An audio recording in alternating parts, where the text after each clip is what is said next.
옆에 사람하고 인사합시다. 예수님의 이름으로 축복합니다. 예수님의 이름으로 사랑합니다.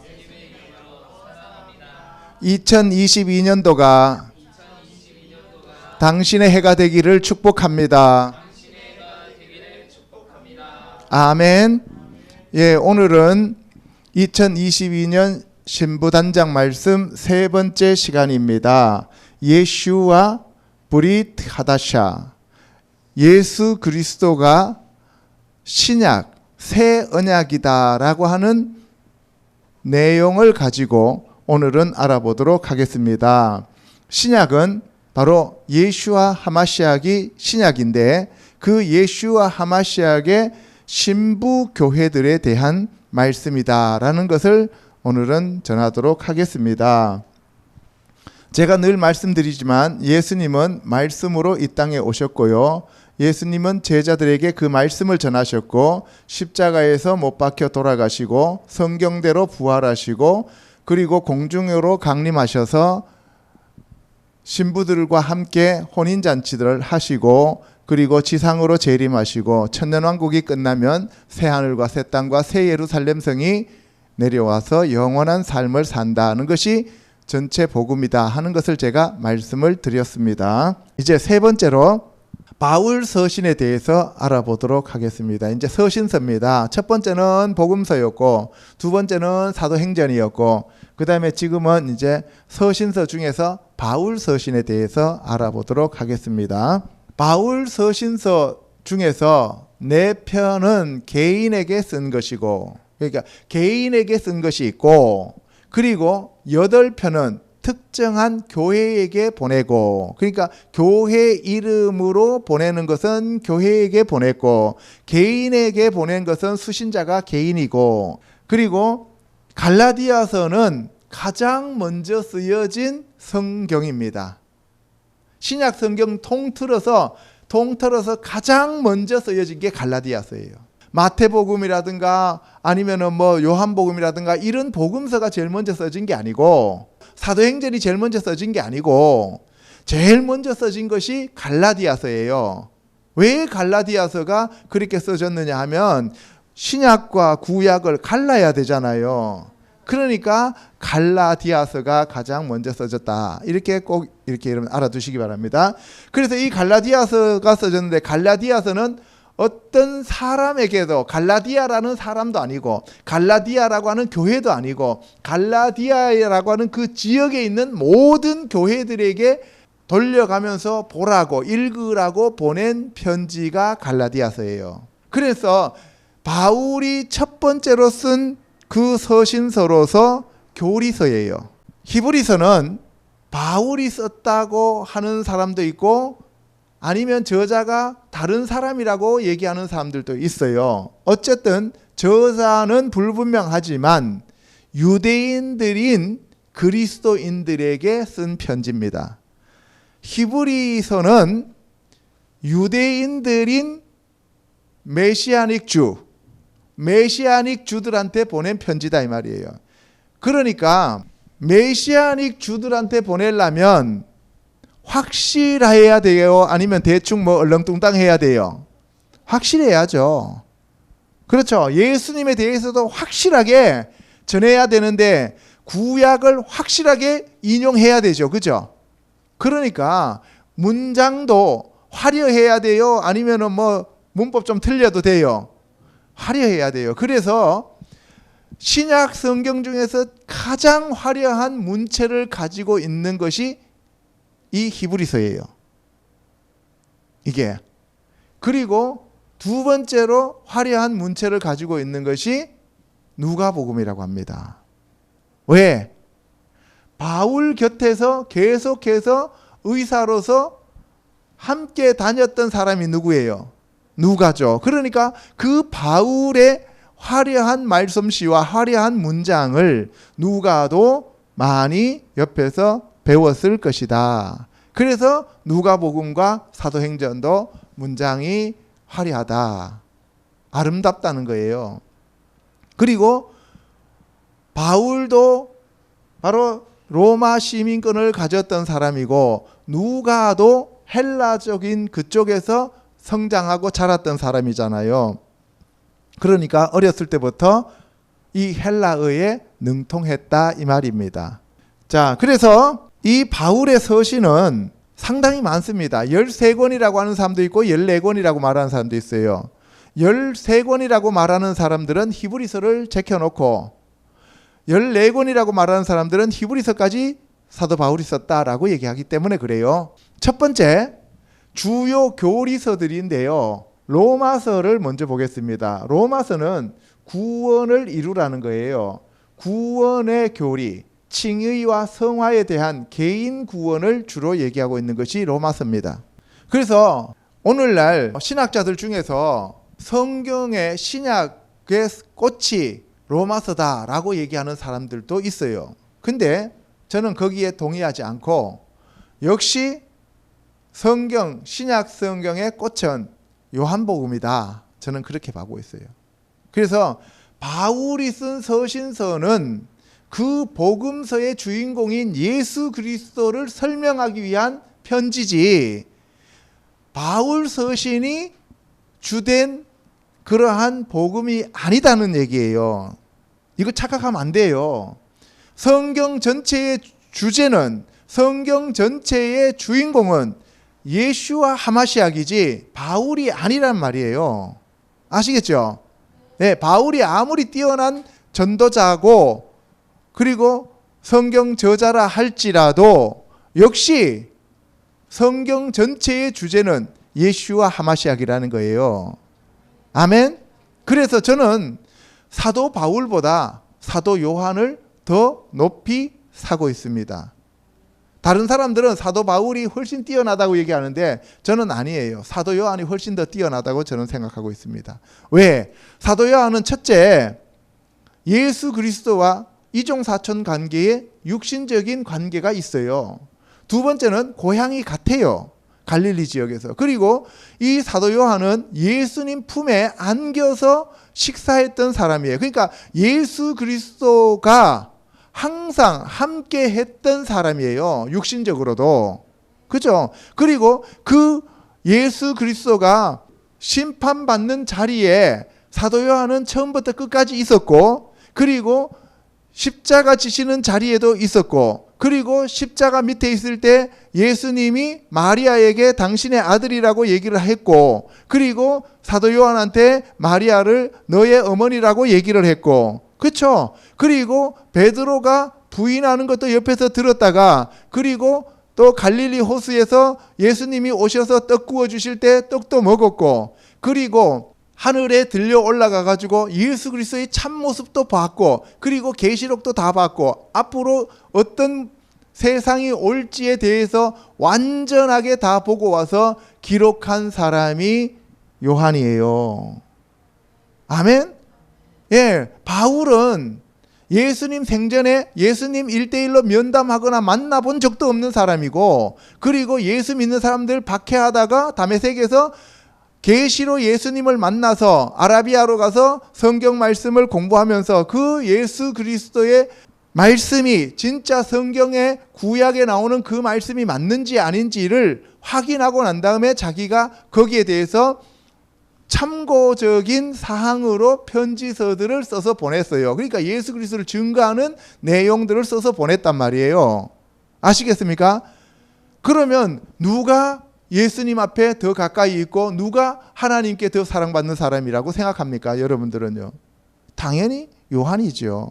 그렇죠? 그래서 저는 사도 요한이 쓴 요한복음과 요한 1, 2, 3서와 요한계시록을 더 값이 있고 더 중요하게 생각하고 있다 이 말입니다.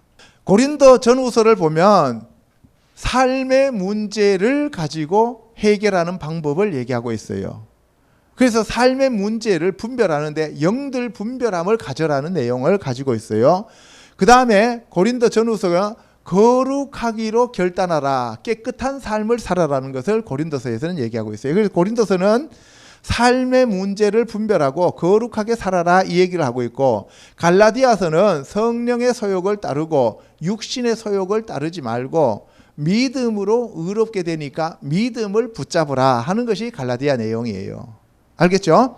예. 그리고 데살로니가 전후서는 주님의 재림을 올바르게 소망하라. 이거는 예수님이 곧 오신다고 하면서 사람들이 아무 일도 안 하고 그냥 놀고 먹는 사람들이 너무 많아요. 그 지역에, 데살로니가 교회에. 그러니까 예수님이 이 바울을 통해서 그 지역에 경고를 하시는 거잖아요. 그러니까 예수님이 어떻게 다시 오시는가에 대해서 우리가 알려면 데살로니가 전후서를 읽어보면 바울이 잘 설명하고 있다 이 말입니다. 그 다음에 이제 히브리서는 하나님의 아들이신 메시아, 천사보다 뛰어나고 모세보다 뛰어난 자가 바로 메시아다. 그러니까 유대인들은 계속 모세 하니까 그 모세는 아무것도 아니고 인간일 뿐이야 라고 얘기하면서 바로 하나님의 집에 종으로 있었던 자가 모세고 하나님의 집에 아들로 계시는 분이 예수님이다 하는 것을 가르쳐주고 있습니다. 아멘.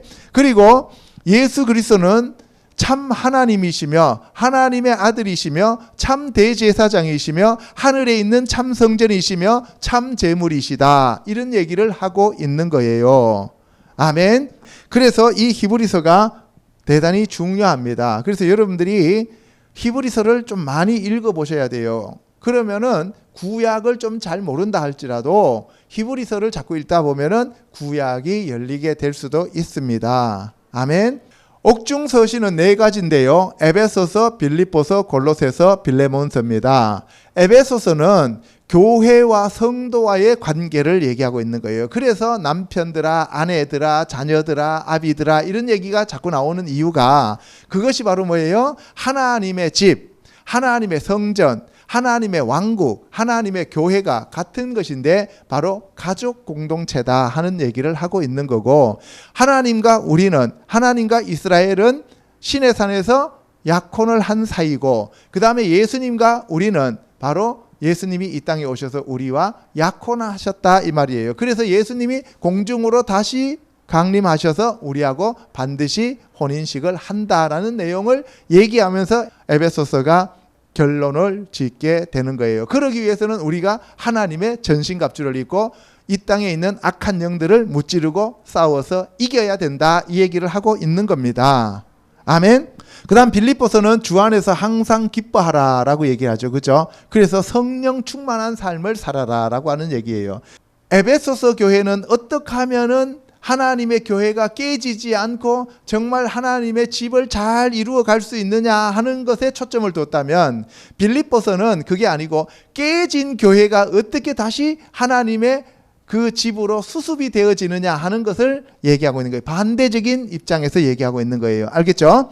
그리고 이제 골로새서는 주님은 누구냐? 그 예수 그리스도가 어떤 분이냐 하는 것을 얘기하고 있는 것이 골로새서고요. 빌레몬서는 남의 종이었던 사람을 다시 돌려주면서 나와 같은 형제가 되었으니까 용서해라. 그리스도 예수 안에서 용서하라는 내용을 지금 보내고 있는 게 빌레몬서예요. 우리가 빌레몬서 읽어보면 이거 왜 썼어? 이런 생각이 들 정도예요. 그죠?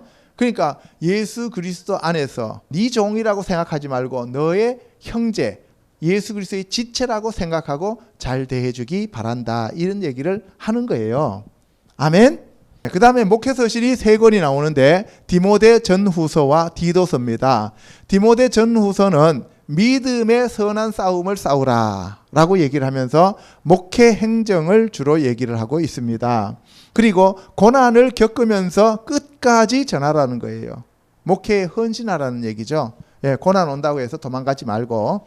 그 다음에 디도서는 바른 교리를 전파하라. 그래서 지도자들의 인품에 대해서 가르쳐주고 있는 것이 디도서입니다. 장로들은 어떻게 해야 되고 감독들은 어떻게 해야 되고 집사들은 어떻게 해야 되고 이런 것들을 얘기하고 있는 것이 디도서가 되겠습니다. 그러니까 바울은 교리와 그 교회의 문제와 개인의 삶의 문제와 그리고 뭐예요? 목회를 어떻게 할 것이냐 하는 그러한 내용들을 주로 다루고 있는 거예요. 그에 비해서 요한은 뭐예요? 예수님에 대해서 처음부터 끝까지 예수 그리스도에 대해서만 얘기하고 있는 거예요. 하나님에 대해서만 얘기하고 있는 거예요. 그러니까 여러분들은 우리 교회하고 더 맞는 게 어떤 거예요? 요한이잖아요. 그죠? 예. 그래서 우리는 사랑을 해야 돼요. 하나님의 사랑을 받아야 됩니다. 마음을 다하고 목숨을 다하고 뜻을 다하고 힘을 다하여 주 너희 하나님을 사랑하라고 하셨고 내 이웃을 내 몸과 같이 사랑하라고 하셨사오니 우리도 그런 자들이 되게 해주세요 하고 기도해야 합니다. 아멘. 바울의 서신들은 빌레몬서와 같이 매우 개인적인 색채가 있는가 하면 로마서와 같이 믿음으로 얻는 의에 대한 설명한 대단히 교리적인 것도 있습니다. 어떤 서신들은 당시 교회에서 일어났던 문제들을 교리적으로 해결해 주려는 책들입니다. 칭찬하는 편지가 있는 반면에 어떤 서신은 매우 비판적이기도 합니다. 바울은 그들에게 필요한 것이 무엇인지를 항상 파악하여 편지를 보냈습니다. 그러니까 바울이 뭐예요? 내가 너희들을 놓고 3년 동안 이렇게 울면서 기도했다고 얘기하잖아요. 그죠? 아버지의 심정으로 기도를 했다. 그래서 너희들이 나를 본받는 자가 되어라 이렇게 얘기를 하잖아요. 예, 바울은 목회하는 데 있어서 상당히 열정적으로 하나님의 사랑을 가지고 목회를 했다고 하면 전도를 했다고 하면 요한은 하나님의 마음으로 예수 그리스도를 대변하고 있다라고 우리가 보면 되겠습니다. 로마서는 바울이 로마를 방문하기 전에 쓴 것이고요. 어떻게 로마 교회가 시작되었는지는 모릅니다. 성경은 바울이나 베드로가 로마 교회를 세웠는지 다른 사람이 세웠는지 이 점에 대해 말하고 있지 않습니다. 로마서 1장에서 11장까지는 그리스도인들이 의롭게 되는 것은 믿음으로 인함이지 행위로 인한 것이 아니라는 사실을 보여줍니다. 여기서 행위라고 하는 것은 그 사람의 공적이에요. 내가 이렇게 했기 때문에 내가 믿음이 아닌 행동을 했기 때문에 나는 구원받았다라고 하는 것이 아니라 이 말이에요. 여기서 믿음과 행동은 하나입니다. 유대적인 관점에서는. 알겠죠? 그러니까 행동하지 말라는 얘기가 아니에요. 믿음은 반드시 행위로 옮겨져야 된다 이 얘기입니다. 그 점이 바로 핵심적인 논지입니다. 나머지 5장에 걸쳐서는 그리스도인의 생활에 대한 교훈입니다. 즉 다시 말해서 로마서 1장부터 11장까지는 믿음으로 인한 그 구원에 대한 얘기고 그 다음에 12장부터 16장까지는 그리스도인들의 생활에 대한 교훈을 쓰고 있는 거죠. 즉 이 나머지 5장 후자는 기독교인의 윤리에 관계된 것이고 전자는 기독교의 교리에 관계된 것이다 이 말이에요. 고린도 전후서는 바울이 세운 고린도 교회에 보낸 서신들인데요. 바울이 고린도 교회를 떠난 후에 이 교회 내에 여러 가지 문제가 일어났습니다. 즉 교인들 간의 분열, 근친 상간, 형제끼리 송사하는 일, 결혼 문제, 성령의 은사, 부활에 대한 논쟁 등이 있었습니다.